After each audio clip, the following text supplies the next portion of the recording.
Plants are taking reduction power that they generate through photosynthesis, and they're sinking that power towards removing oxygens from the nitrate or removing oxygens from the carbon, not both at the same time. Depending on what element is being processed, you have varying energy needs.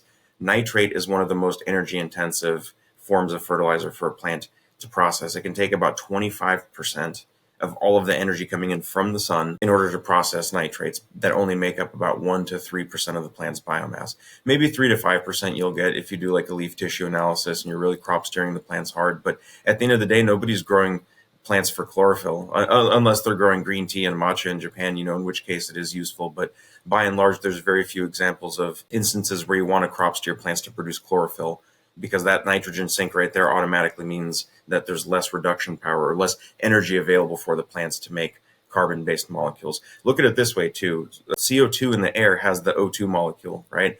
Nitrate is NO3. The thing that both of them have in common is the extra oxygen. It's the CO2 and the NO3. In both cases, the O2 and the O3 kind of have to get cleaved off and worked away from the equation.